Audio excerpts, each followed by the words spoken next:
Halo rekan-rekan, selamat datang kembali pada mata kuliah Pengantar Manajemen Bisnis. Perkenalkan, nama saya Rara Ayu dan kali ini saya akan membawakan materi tentang proses pengambilan keputusan. Ada 3 kategori pekerjaan manajer, di mana kita harus mengenali dulu apa peran-peran manajer untuk mengambil keputusan. Yang pertama ada peran interpersonal, yang kedua peran informasional, dan yang ketiga adalah peran keputusan. Pada saat peran interpersonal diperlukan manajer yang sebagai figur kepala, pemimpin dan juga penghubung. Pada peran yang kedua dibutuhkan seorang manajer sebagai monitor, diseminator dan juga juru bicara. Pada peran keputusan, manajer dituntut sebagai seorang entrepreneur, menangani kekacauan dan pengatur alokasi sumber daya. Bagaimana prosesnya? Kita lihat kembali dari pengertian manajemen. Manajemen itu adalah suatu proses untuk mencapai tujuan organisasi melalui pemanfaatan sumber daya yang dimiliki, entah itu SDM, dana, energi, material, ruang, dan waktu. Sumber daya yang dimaksud dipahami sebagai input dan hasil disebut sebagai output. Jadi si manajer memandang proses ini sebagai suatu proses yang penting. Kenapa kita harus memutuskan sesuatu? Satu, adanya masalah. Masalah itu situasi yang terjadi kalau kenyataan sesuatu yang berbeda dari keadaan yang diinginkan. Sedangkan keputusan, sebuah pilihan yang dibuat dari beberapa alternatif yang tersedia. Pengertian pengambilan keputusan bisa kita lihat secara umum sebagai seni dan juga sebagai ilmu. Secara umum, kita lihat pengambilan keputusan sebagai upaya untuk menyelesaikan masalah dengan memilih alternatif solusi yang ada. Sebagai seni, pengambilan keputusan adalah proses pengambilan keputusan pada situasi dan kondisi yang berbeda karena adanya keragaman yang bersifat unik. Sebagai ilmu, pengambilan keputusan adalah suatu aktivitas yang memiliki metode, cara, dan pendekatan tertentu secara sistematis, teratur, dan juga terarah. Jadi, pengertian pengambilan keputusan di sini adalah suatu proses yang digunakan untuk memilih suatu tindakan sebagai cara untuk pemecahan masalah. Bisa juga diartikan sebagai proses identifikasi masalah dan kesempatan untuk kemudian dipecahkan. Dalam proses pengambilan keputusan sendiri ada hal-hal yang mempengaruhi pengambilan keputusan. Yang pertama, evaluasi kinerja. Bagaimana kinerja dari awal hingga pada saat masalah itu timbul. Lalu yang kedua, adanya sistem imbalan. Ketiga, pembatasan waktu yang menentukan sistem. Dan keempat, preseden historis. Preseden historis itu adalah kita mengambil keputusan berdasarkan sesuatu masalah yang sudah pernah terjadi terdahulu dan sekarang solusinya kita adopsi untuk masalah selanjutnya. Caranya bagaimana sih? Pertama, analisislah situasi. Yang kedua, menyadari adanya bias. Apakah ada kemungkinan yang timbul antara keputusan satu dengan yang lainnya. Yang ketiga, mengkombinasikan antara rasional dan juga intuisi.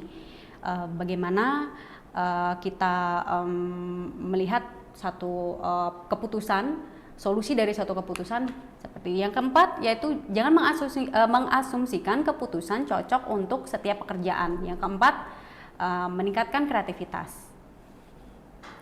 Baik, ada beberapa model untuk pengambilan keputusan. Pertama, rasional, kreativitas. Yang ketiga adalah intuisi. Untuk proses rasional sendiri, bagaimana langkah-langkahnya? Yang pertama, menetapkan masalah lalu mengidentifikasikan apa masalah itu, lalu alokasikan bobot kriteria, kembangkan alternatif, evaluasi alternatif, dan juga pilihan mana alternatif terbaik. Jadi pada saat putusan rasional ini, model pengambilan keputusan yang menggambarkan bagaimana para individu hendaknya berperilaku untuk memaksimalkan hasil. Yang kedua, berdasarkan kreativitas. Apa yang harus kita pertimbangkan di sini? Yang pertama, keahlian, keterampilan, dan juga motivasi. Kemampuan untuk menggabungkan gagasan-gagasan dalam satu cara yang unik. Gimana kita membuat asosiasi yang luar biasa antara gagasan-gagasan tersebut. Itulah kreativitas. Yang ketiga, intuitif. Merupakan suatu proses tidak sadar yang diciptakan dari dalam pengalaman yang tersaring. Mungkin dulu ada yang pernah mengalami masalah yang sama. Kita sebagai manajer akan mengadopsi cara-cara yang sama.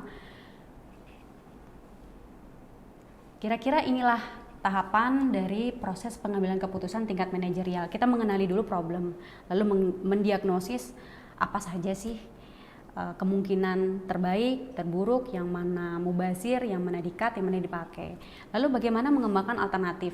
Alternatif kita bisa dapat dari berbagai macam pendapat, mungkin dari staf, karyawan, atau rekan-rekan kerja. Lalu kita bisa memilih alternatif yang terbaik, mana yang diinginkan.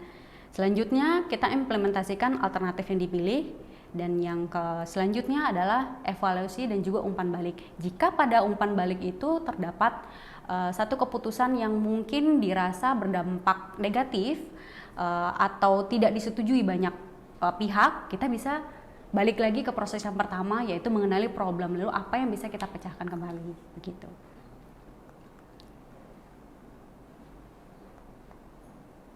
Dalam decision making atau pembuatan keputusan, kita mengenal juga yang namanya keputusan terprogram dan tidak terprogram. Apa itu?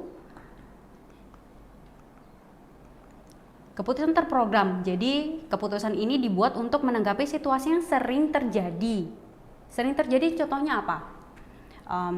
Minta kenaikan gaji atau untuk cuti, itu keputusan yang terprogram. Jadi kita sudah bisa memutuskan bagaimana misalkan jika satu karyawan meminta untuk kenaikan gaji ataukah minta untuk penambahan cuti. Gitu. Yang kedua, keputusan tidak terprogram. Keputusan ini untuk menanggapi hal-hal yang unik dan tidak familiar. Contoh COVID-19.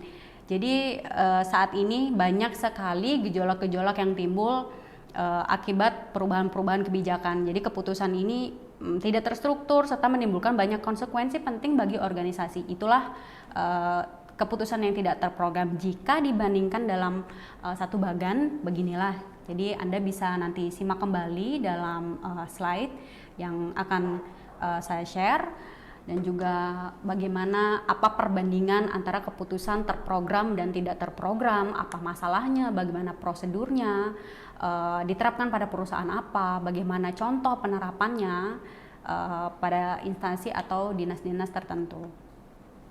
Perbedaan lainnya bisa kita lihat di sini, terus ada keputusan terstruktur dan juga tidak terstruktur. Kita bisa lihat yang terstruktur sudah jelas, berlaku rutin, berulang-ulang, jadi berdasarkan kebiasaan, tradisi, resikonya rendah, peristiwa yang mudah diramalkan, jadi keputusan mendekati akurat dan juga ada SOP.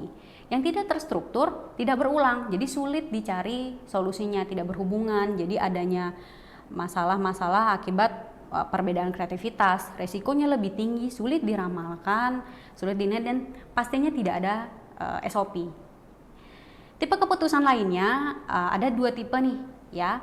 Yang pertama adalah dorongan pencapaian kebutuhan, yaitu bagaimana masalah timbul dari pertama adalah penerapan tujuan. Kita punya tujuan masing-masing, lalu timbullah masalah, lalu mengambil keputusan, itu dorongan pencapaian kebutuhan. Ada juga yang berdasarkan tarikan tuntutan lingkungan. Masalah dulu, lalu bagaimana solusinya, lalu bagaimana pengambilan keputusannya. Faktor-faktornya apa? Ya, bagaimana sih caranya kita untuk bisa memecahkan masalah? Yang pertama, kita harus melihat sendiri masalah itu berdasarkan masa lalu, masa kini, atau masa depan. Jika kita lihat dari masa lalu, bagaimana kita bisa menilai masalah itu sudah pernah terjadi apa belum. Saat masa kini, sekarang kita lihat kebijakan-kebijakan yang saat ini berlaku bagaimana. Masa depan, apa dampak dari keputusan saat ini yang kita putuskan untuk di masa yang akan datang. Kira-kira begitu. Pengambilan keputusan rasional, ada kelebihan dan kekurangannya. Ya, kelebihannya apa? Metodenya teruji. dan juga udah mapan. Jadi kriteria yaitu tahapan-tahapannya udah jelas. Untuk kekurangannya diasumsikan sudah ada pengetahuan yang akan dihasilkan. Jadi dimunculkan sebagai proses objektif, namun pengambilan keputusan oleh siapapun membutuhkan justifikasi pribadi, jadi tidak bebas nilai. Itu kekurangannya karena mengandalkan rasional pribadi si pengambil keputusan. Dalam proses pengambilan keputusan, tentunya kita tidak hanya sendiri, tetapi kita juga mengenal ada yang namanya group decision making. Jadi group decision making adalah banyak keputusan diambil melalui grup tim panitia. Jadi keputusan ini cocok untuk non-program decision, keputusan yang tidak terprogram, dan juga memiliki masalah yang kompleks. Peran manajer di sini adalah untuk bagaimana mengambil keputusan dalam kelompok dengan cara mencari partisipasi atau kolaborasi kerjasama di dalam bagian organisasi. Kolaborasi ini melibatkan proses gabungan pengambilan keputusan antara stakeholder atas masalah yang datang. Kelebihan dan kekurangannya apa?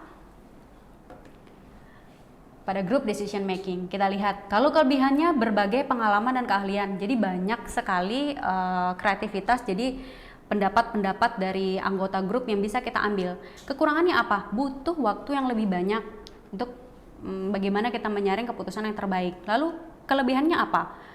Bisa dipandang dari berbagai sektor karena banyak ide dan juga kreativitas yang masuk. Kekurangannya apa? Ya, ada kecenderungan anggota yang mungkin lebih terkonsentrasi atau mungkin lebih mayoritas, mungkin lebih minoritas, seperti itu. Untuk group decision, ada teknik bagaimana sih caranya kita menstimulasi kreativitas untuk para anggota grup, bagaimana sih memunculkan satu ide untuk memecahkan masalah. Yang pertama adalah brainstorming, yang kedua ada Delphi process, yang ketiga adalah nominal group technique. Yang pertama nih, teknik yang memacu kreativitas untuk memunculkan ide. Yang kedua, untuk mencari berbagai pertimbangan ide, mencapai konsensus keputusan. Yang ketiga, teknik yang memacu kreativitas dengan mengarahkan orang pada pertemuan terstruktur melalui sedikit komunikasi verbal. Gayanya apa? Ada 4. Yang pertama direktif, kedua analitik, yang ketiga konseptual, dan juga keempat behavioral. Baik, rekan-rekan, demikian penjelasan tentang decision making hari ini.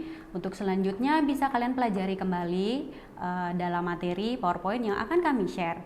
Demikian, terima kasih, sampai jumpa.